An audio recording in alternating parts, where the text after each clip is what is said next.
Hello, ladies and gentlemen. Welcome back to From the Depths with me, Zicargo. We're here taking a look at something I've been working on for quite a while. This is the Guardian Mark 1. Now, this is sort of the parent ship, the mothership. I hesitate to use that term because it's not actually a carrier, but this is meant to be a larger escort craft that flies alongside my little Sentinel drones and also my sentries. Now, this thing is currently prepared to give a marauder over there a little bit of the business, but before we unpause it, I just want to sort of take a little bit of a look-see at the what we've got going on here. So we've got a whole bunch of detectors on all of these side arms. We've got a whole bunch of missile interceptors as well as munition warners on all of the side arms. We've got shields up in the front section of them, as well as a shield over the primary craft itself. It is a front-sided thruster craft, I guess you might say. Although not the typical front-siding thruster craft, but still a front-siding thruster craft. We've got some missiles here, and then we've got a little bit of a head. It's got a couple of larger missile interceptors because some real fast stuff can slip through the side. We've of course got the eye, the all-seeing eye that will watch over everything, and then we've got the cockpit right in the front there. I don't recommend chilling there. It's usually the first place that gets blown up, but it's there. Taking a look at the underside, you can see all the thrusters that we've got in there, as well as the rear and the behind. I was thinking about using custom jets for this build in particular, but I decided against it because I just didn't want to. I had the internals, like the organs, everywhere that I wanted them, and I just didn't want to expand it so much to sort of fit custom jets in here. I liked the length it was already. This thing is primarily, as you may have guessed, a laser craft. We got a big honkin' laser running through most of it, as well as some pretty inefficient engines, just to make sure that it is powered. And you may have noticed that most of the rear body is made of glass. It's got a lot of turning power. It's really designed to front side, so yeah, big parts of it are made of glass. We've also got some radar and some infrared or heat decoys on each one of these arms with the ACBs to control them. And yeah. Oh yes, it transforms when it enters combat. So this is how it travels. And then we will pause it. Let's give this something to worry about.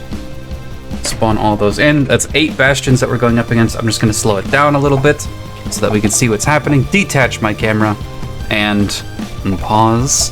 There we go. Speed it up just a bit. Just a wee bit. I spent forever tuning this to try to get it to work how I wanted it to. So all of these missiles, look at them. They're all curving inward.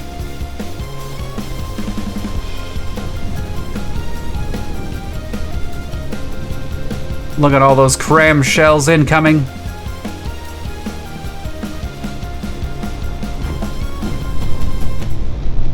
For the most part, the only cram shells that get through are cram shells that are not aiming at the main body. If anything gets close to the center of mass of this craft, there are way too many interceptors for it to get through. And boom, that was 8 bastions worth of fire. I think one cram shell hit the tip over here and didn't even break anything. So, well, okay. It broke 3 pieces of armor because it's a weak cram shell. But other than that, it didn't break anything. Each bastion has 2 crams, so that was 16 cram shells. You know, they're not the largest, but hey, it was a spread out volley. And that's the point. Now, while this fight is going on, let's just take a little bit of a look-see at the laser. There we go. So our laser stays at a sustained damage of 9,500 at 75 AP. So more than enough to handle anything without smoke or shields, and still enough to deal decent damage beyond that. This is primarily just a powerful laser that I have in my back pocket if I need it, with some heavy assault missiles. And as I mentioned, it is designed to fight alongside the Sentinels. So this is the mama ship for the smaller Sentinels. That's the Sentinel Mark II. Sentinel Mark III has a pair of underslung missile launchers on it.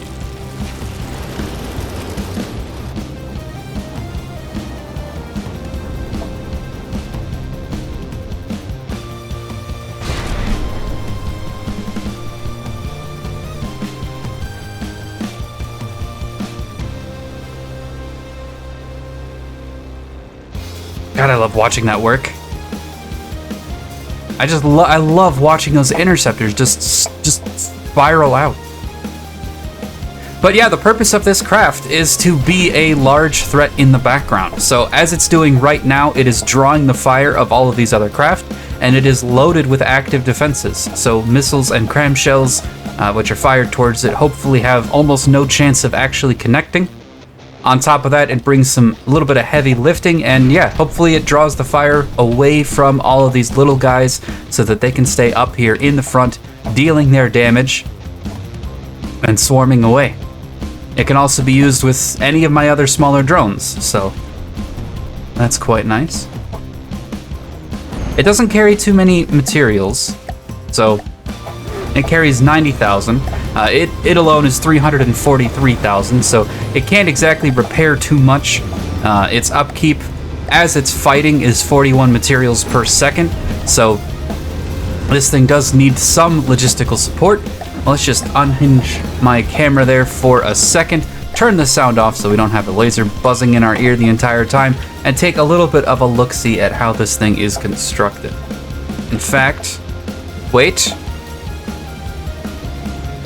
Disable walls.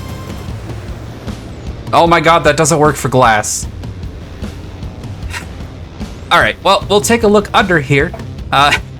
Basically, we've got the AI right here. This is the most protected part of the craft because it's at an angled pitch, so you'd have to go through literally everything just to get to the AI. We've also got some thrusters here. These have heavy armor on them just in case infrared missiles manage to somehow get close to it. I think the heavy armor is a little bit unnecessary. We do have a handful of repair bots because we are using decoys instead of flares. I know a lot of people in the community flame anyone for using repair bots, but decoys are 1,000 times more efficient, and that's not very much of an exaggeration. You can spend 8 materials on a decoy and then never have to repair anything. So I like how decoys work. I love watching the missiles get misdirected, and I love watching the entire, like Iron Dome defense system this thing has. So I've chosen to do it this way. It is definitely less efficient. I'm not claiming to make the most efficient, most godly craft that I can. I will add a handful of repair bots and decoys onto everything because, my god, it looks beautiful when it fights. Also, this thing does not have spare materials, so if it's going up against anything that's truly dangerous, the laser gets incapacitated almost immediately, and then the engine is not far behind. As the front of this is not actually heavily armored. It's mostly empty space with a little bit of armoring here and there. If anything does hit the front of this thing very hard, and if anything does smash into the front of this craft very hard with high-powered APS, it can break through. So this is by no stretch, I would say, a high tier or a very meta design. It's just fun, because that's what I'm after in this campaign, is fun.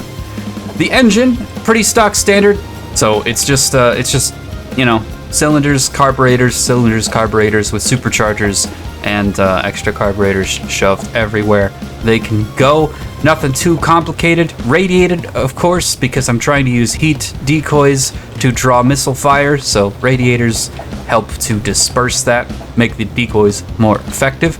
And then the laser, I'm using the 4x4 laser Tetris. Now, there's two different ways to do lasers. One of them is like a 3x3 where you just have a laser cavity going forward, a bunch of pumps on it, and some storage. And then the other way is this 4x4 where you do the single input laser cavity with the 3x pumps on it all the way down. And then towards the back here, we have destabilizers and frequency doublers surrounded by battery storage so that we can make a little bit better use of our engines by sort of balancing out which power we use to keep our engines at a more consistent lower RPM. So if we take a look at this power screen, I have a tendency to customize this on almost all of my craft. And just to show you what I have going on, the jets have highest priority so that the thing will always stay airborne if it has any power available whatsoever. The jets can run on the batteries alone, so even if the engine gets taken out, this thing can still stay in the air for quite a bit. Second on the priority list are the heat decoys. These, the heat and radar decoys. These are the primary function of this craft is to sit in the back and draw attention. So that is what is most important. Following that, we have the shield projectors. These are fairly low strength shields and they don't require too much power. So all things considered, it's fine for these things to stay on. It's better that they're on than that they're not. And last but not least, we have the laser at -2. The laser, while this thing, you know, it's always nice to shoot back. Again, this thing's primary job is to draw attention and absorb damage for its teammates. So that laser is last priority. So if you're not used to adjusting your power consumptions on your vehicles, I recommend that you start trying it out, because you'll find that, you know, some systems on your craft are just more important than others, and you know, doing this means that if your craft starts getting damaged, it will fight better. It's made primarily of light alloy with a few layers of metal and heavy armor here and there. If anything cracks into the defenses, this thing falls pretty quickly. It's oriented all towards its active defense. So if its active defense gets bypassed, this thing generally comes falling out of the sky. It's not a meta design by any means, so I'm not going to worry too much about the use of repair bots. It is properly protected against EMP, but beyond that, if anything starts firing high gauge APS at this, it will fall pretty quickly. This is, I guess, basically an anti-air or anti-small type design. It's very good at hunting down a large number of smaller vehicles, and then it's got these heavy-hitting missiles if it has to go up against anything mid-sized or not. It's very good against cram, as it can shoot down all cram, and yeah, it's got a few craft that it's very good against, and other than that, I would actually say that it's a pretty design, but it's not very good. I would say, in terms of, if you're talking about meta efficiency. Now, I care very little about meta efficiency, and why is this block not painted? I used to care a lot about meta efficiency. I know that some people, this game is basically about meta efficiency, and why is this not painted either? How did I get this far without painting these blocks?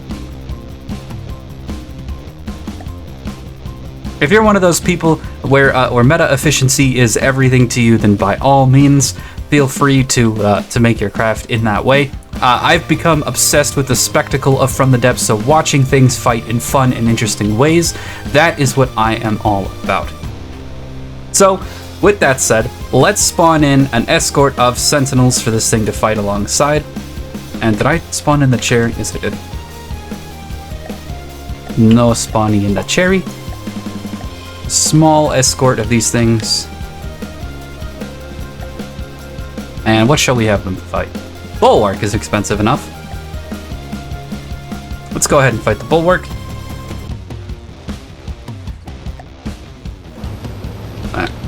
Let me out. We will dismount from this. Now the Bulwark, as I'm sure most veteran From the Depths players are familiar with, this is one of those designs that is, it's kind of the Onyx Watch's craft. They have a few scary ones, but this one is by far the scariest. Ton of cram turrets, couple of APS. Those APS are honestly what we are afraid of. And large cram volleys. I don't think those cram volleys should pose too much of a threat unless they smack right into this tiny little Sentinel, in which case it is lights out for him. Nope, looks like they missed that. Go ahead and slow this down. Just because, nope, that's not their unpause button. There we go. I love watching this whole thing go down. All of them got popped. Every single one of them. I love to see it. Go ahead and speed up time. Now the Bulwark does have laser anti-munitions, but we should be firing a pretty substantial missile volley at it. Yeah, looks like we have entered degraded mode. How unfortunate. There we go.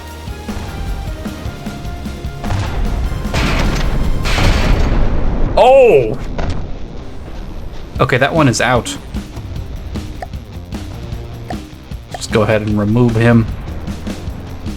Yeah, there's no repairing after that.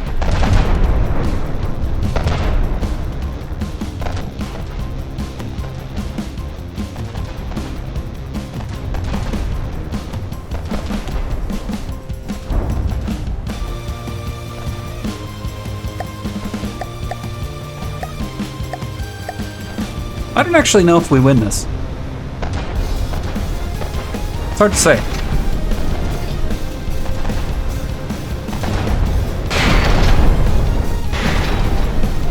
Oof. The Sentinels are not doing too hot. I think the sentries are the ones I was looking for. Not the Sentinels for this. Now, I do know that the Guardian on its own wins the 1v1 against the Bulwark. Simply put, the Bulwark cannot damage it. So, eventually, the Guardian does overwhelm the Bulwark and take it down. It is a front-siding thruster craft, so, you know, front-siding thruster craft do be like that. Are the lights just not on? Oh my god. I didn't save it. So before I recorded this video, I had just finished adding a few lights onto the Sentinel. I'd already done the right side of lights, which is why it looks like this. That is a noob mistake.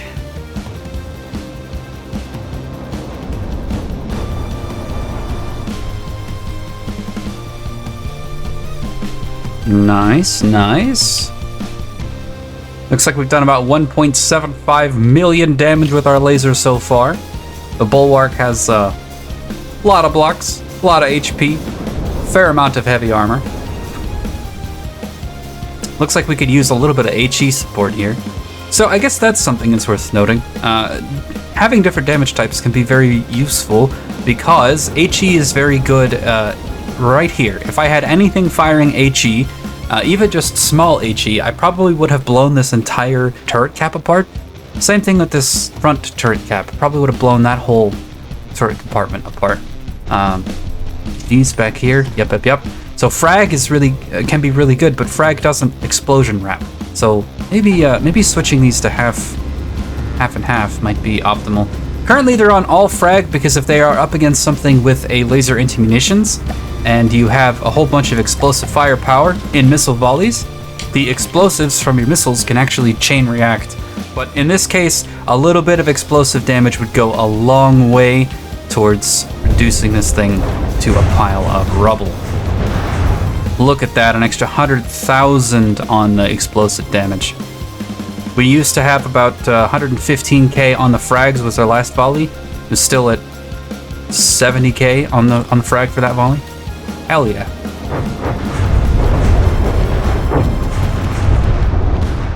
Easy. HE just has the ability to wrap and hit all those different places that fragment typically misses. Because frags, you know, they go in a straight line based on where they hit. Explosions can wrap around those little corners, deal damage slightly behind and around all the things. It's just wonderful. But yeah, this is the 1v1. The Bulwark lost a long time ago. It hasn't been able to shoot back for several minutes now. It's just that it is so massive it takes a while to destroy. So let's hop back over to the Guardian. Anyways, that's going to be all I've got for you today. I've got another episode of Zicargo's Garage planned. And I made the variations to the hover tank from last video.